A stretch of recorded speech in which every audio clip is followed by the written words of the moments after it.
In late 2023, hardware engineers tore apart the new Huawei Mate 60 Pro smartphone and placed its main processor under an electron microscope.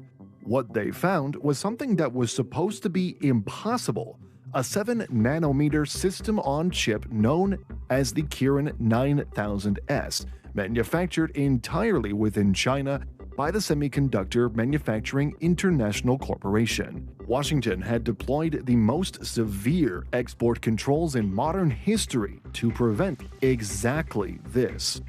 Back in 2019, the United States essentially weaponized the global semiconductor supply chain. The Bureau of Industry and Security placed Huawei on the Entity List, severing the company's access to advanced American chips, blocking crucial electronic design automation software, and entirely cutting off the Google Android operating system. Western policymakers believed that blocking access to extreme ultraviolet lithography machines, devices that cost hundreds of millions of dollars and are built by exactly one company in the Netherlands, would make advanced domestic chip fabrication impossible. The strategy was explicitly designed to starve Huawei of the silicon required to survive the decade. But it failed. Instead of inducing a corporate collapse, the embargo birthed a fully autonomous, vertically integrated competitor. Facing a total blockade, Huawei abandoned the traditional global supply chain. They systematically replaced 13,000 specific components and redesigned over 4,000 individual circuit boards simply to bypass American intellectual property, effectively building a parallel technology universe. The financial scale of this independence is staggering. In 2024, Huawei generated over 860 billion Chinese yuan in total revenue, marking a massive 22% growth rate over the previous year. By 2025, that revenue expanded further to hit roughly 880 billion yuan. The Chinese domestic market provided the vital buffer needed to absorb the shock of Western sanctions. Domestic operations accounted for over 70% of total corporate revenue in 2024, delivering over 616 billion yuan directly to the balance sheet by 2025.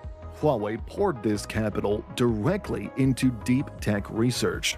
In 2025 alone, the company allocated nearly 195 billion yuan, almost 22% of its total annual revenue, to research and development. Over the past decade, the company had dumped a massive 1.38 trillion yuan into R&D.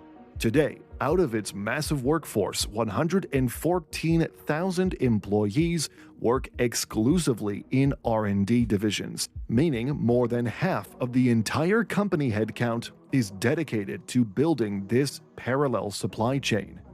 But building a parallel technology universe isn't cheap. And here's the ultimate irony. While Huawei was dumping capital into its own survival, it was actually the American semiconductor giants who were absorbing the collateral damage. Between 2021 and 2024, United States technology companies lost an estimated $33 billion in sales to Huawei. Qualcomm lost its crucial license to sell 4G chips to the company in 2024, a move that erased $560 million in revenue in just an 8-month window. Intel suffered the revocation of its license to supply laptop central processors, forcing the company to lower its revenue expectations below the midpoint of its projected $12.5 billion range. The fallout was widespread. Qorvo saw its Huawei-derived revenue collapse from 13% in 2019 to just 5% by 2021. Texas Instruments lost vital analog chip sales, Micron Technology suffered massive drops in DRAM component sales, and Broadcom, alongside Analog Devices, absorbed parallel financial hits.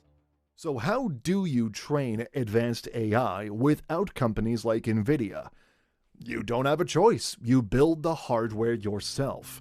To bypass export controls, Huawei developed and deployed its own artificial intelligence processors. By cutting off access to the American supply chain, Washington inadvertently funded a technological fortress that is now completely immune to external economic pressure. But hardware independence is only half the geopolitical equation. Operating systems act as the foundational layer of the global digital economy. They dictate application distribution, manage global user data flows, and capture developer mindshare. For over a decade, Google's Android and Apple's iOS operated as an untouchable global duopoly. When the initial wave of United States sanctions stripped Google mobile services from Huawei devices, their smartphones became functionally obsolete in Western consumer markets almost overnight. Huawei retaliated by accelerating HarmonyOS. Initially engineered for simple Internet of Things devices, the software rapidly evolved into a high-performance mobile and desktop ecosystem.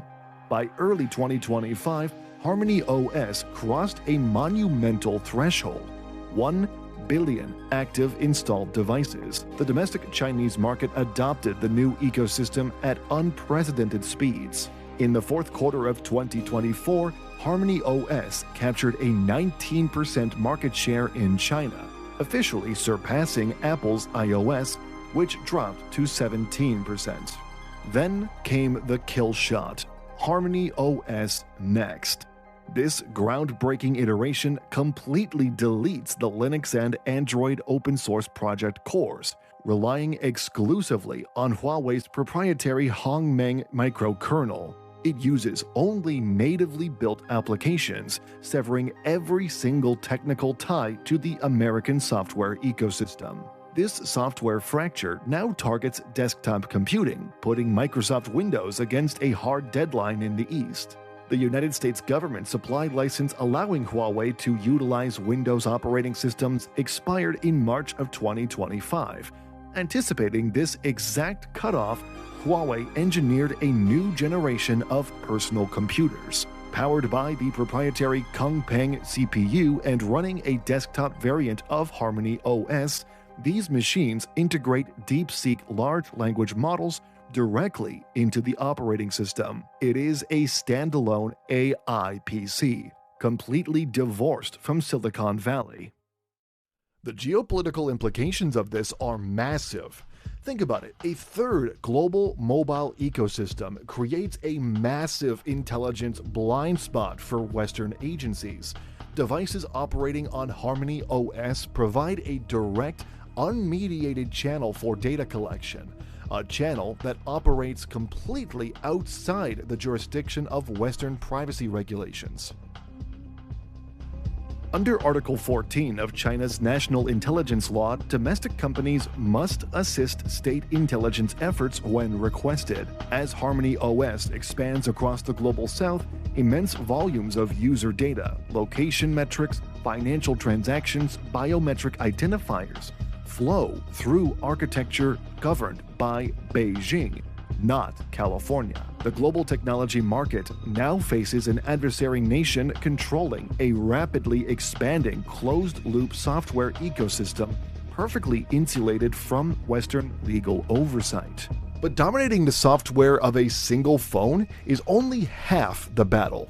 You can have all the operating systems in the world, but to truly build a parallel tech universe, Huawei needed to control the invisible highways connecting those devices. To tie autonomous vehicles, smart factories, and urban surveillance grids together, Huawei requires an unparalleled telecommunications network. Despite aggressive diplomatic pressure deployed by the United States, Huawei remains the undisputed global leader in radio access network equipment, commanding a massive 31% market share. Meanwhile, the primary Western alternatives are shrinking. Ericsson eliminated 9,400 jobs, and Nokia cut 6,000 roles to offset declining infrastructure sales. Huawei dictated the foundational standardization of 5G. They flooded the 3GPP standards body with technical contributions, securing official approval over 15,000 of their 43,000 submissions, far outpacing Ericsson's 11,000. And owning the patents means dictating the evolution of the network architecture. Across the 2024 and 2025 fiscal years, Huawei initiated the commercial rollout of 5G Advanced and 5.5G. The network delivers massive multiple input, multiple output antenna improvements, increases bandwidth tenfold, drastically reduces latency, and introduces passive Internet of Things connectivity. Now, millions of unpowered industrial sensors can communicate seamlessly via ambient radio waves. By the end of 2025, 60 million users operated directly on Huawei 5.5G networks worldwide, with 270 major cities within China achieving continuous coverage. The network utilized advanced 0-bit 0-watt energy efficiency protocols, minimizing power draw during idle periods while instantly supporting explosive data demands. This total dominance in 5G serves as the strategic springboard for 6G, promising ubiquitous satellite internet, complex holographic communications, and sub-millisecond latency integration with localized AI. 6G is the next frontier. Huawei proactively filed vast quantities of 6G patents, securing an unassailable lead in next-generation intellectual property. To challenge Western projects like Starlink, Huawei partnered with China Mobile and the China Aerospace Corporation to actively launch proprietary low Earth orbit satellites. The integration of space-based internet with terrestrial 6G networks ensures the future of global telecommunications runs on technical standards authored entirely in Shenzhen. Operating systems manage local devices, but the base protocols of the internet manage the world. And Huawei views our current internet architecture as deeply inefficient.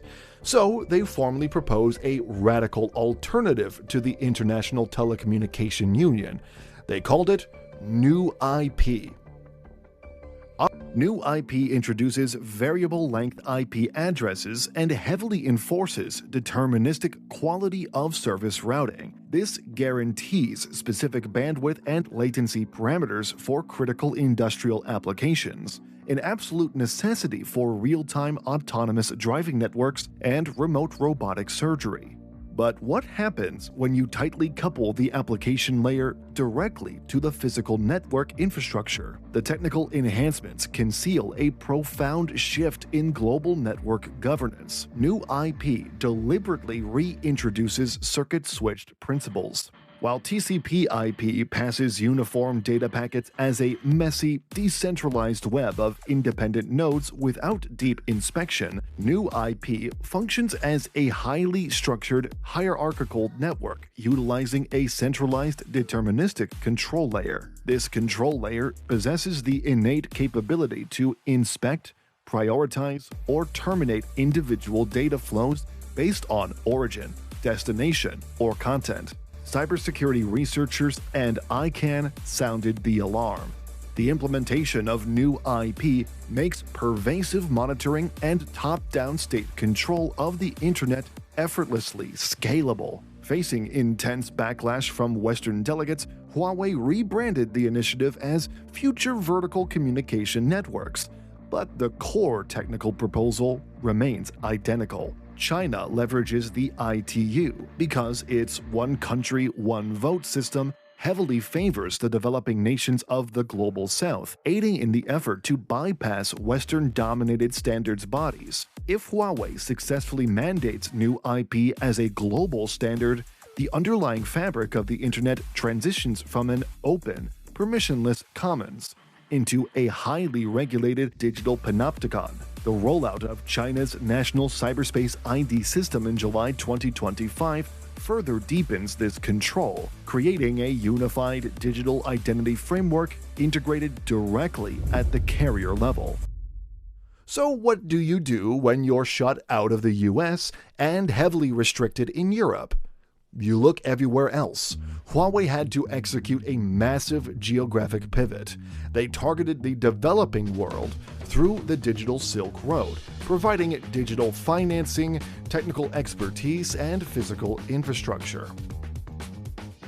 By 2024, 18 countries across Africa, the Middle East, and Latin America formally initiated the Belt and Road International Digital Economy Cooperation. Huawei Cloud serves as the digital backbone, operating across 34 geographical regions and servicing enterprise and government customers in over 170 countries.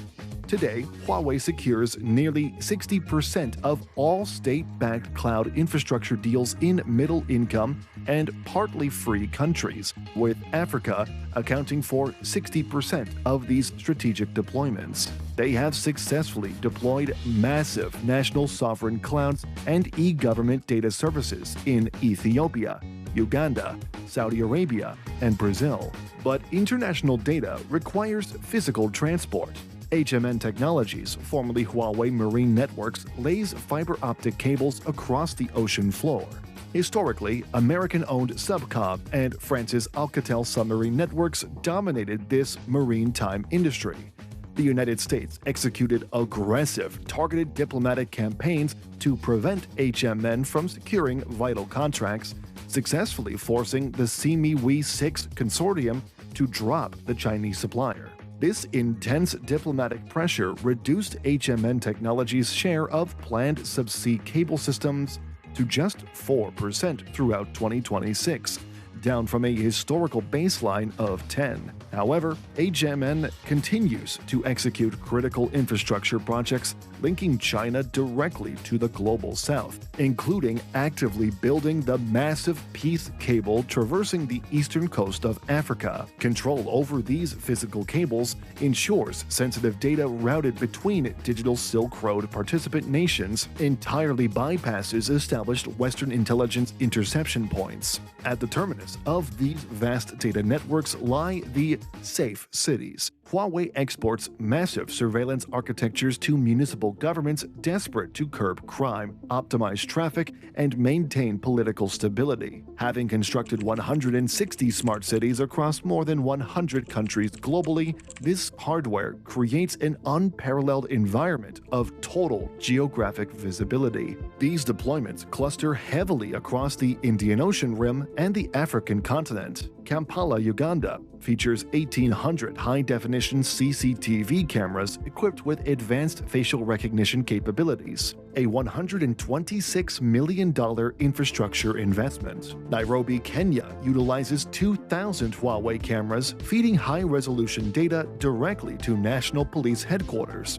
The physical hardware integrates seamlessly with the cloud architecture, allowing state authorities in countries lacking robust privacy protections to utilize the technology to monitor political opposition, track journalists, and suppress civil society under the guise of public safety. The export of Huawei's Safe City infrastructure effectively exports the Chinese model of digital authoritarianism.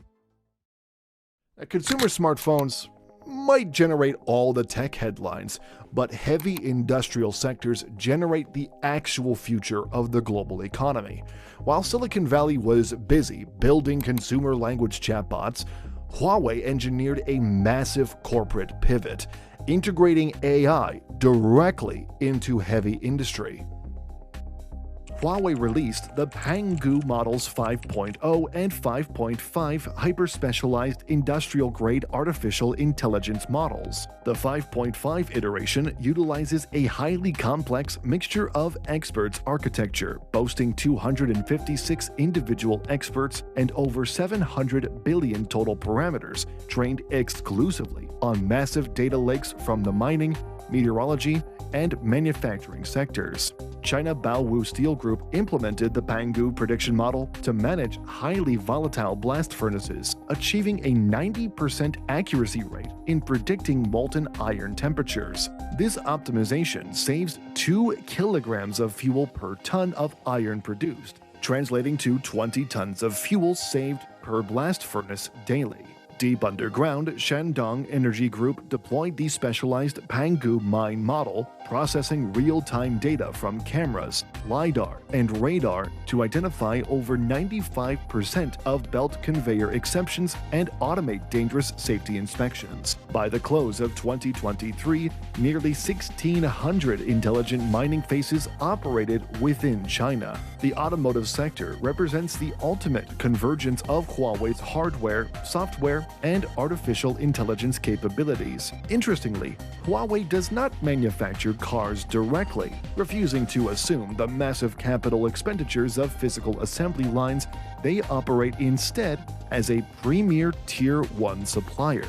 Through the Harmony Intelligent Mobility Alliance, Huawei provides the digital brain for traditional legacy automakers. The financial returns are explosive. In just 2 years, the Intelligent Automotive Solution Division grew by nearly 500%, rocketing to 45 billion yuan by 2025. More than 28 distinct vehicle models utilize Kirin Intelligent Vehicle Solutions, and the ADS 3.0 autonomous driving system is actively deployed in over 1 million vehicles traversing Chinese roads. By monopolizing the high-margin software, sensor, and AI ecosystem inside the vehicle, Huawei bypassed the immense financial risks of physical automotive manufacturing. This vast industrial intelligence requires immense physical energy, and Huawei engineered hardware solutions to dominate that sector as well. The Digital Power Division integrates heavy power electronics directly with digital technology, achieving over 77 billion yuan in 2025 revenue. Through massive solar photovoltaic systems, smart power supplies, and liquid-cooled ultra-fast electric vehicle charging networks, Huawei entrenches itself as the foundational provider of the electrical grid required to power the AI revolution. The Global Digitalization and Intelligence Index published by Huawei projects the ultimate financial stakes of this technological arms race. Artificial intelligence will contribute $22.3 trillion to the global economy by 2030. The sovereign nation or corporate conglomerate that controls the underlying architecture of this machine intelligence dictates the economic future of the planet.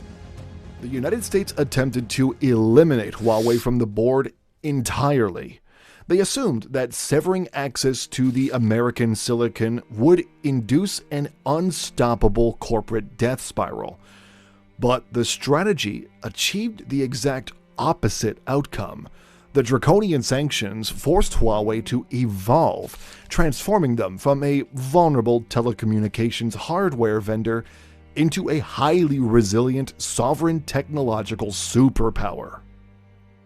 If Huawei actually wins, the concept of a unified, singular global internet ceases to exist, and the world fractures permanently along digital fault lines. Western nations will operate on decentralized TCP/IP networks, utilize iOS and Android devices, and rely heavily on cloud infrastructure provided by Amazon, Microsoft, and Google. Meanwhile, the Global South and the Eastern Bloc will operate on Huawei's deterministic new IP protocols. They will carry advanced smartphones running HarmonyOS Next, powered by domestically fabricated 7nm silicon chips. They will store their sovereign national data in Huawei cloud centers, interconnected by HMN Tech submarine cables and monitored by safe city surveillance grids. Huawei's victory guarantees that the most profound industrial advancements of the 21st century will execute entirely on digital infrastructure completely immune to Western legal oversight or economic sanctions. The triumph of Huawei does not simply mean a Chinese corporate entity sells more smartphones or antennas. It signifies the permanent establishment of a parallel digital reality, completely reshaping the geopolitical and technological balance of power for the remainder of the century.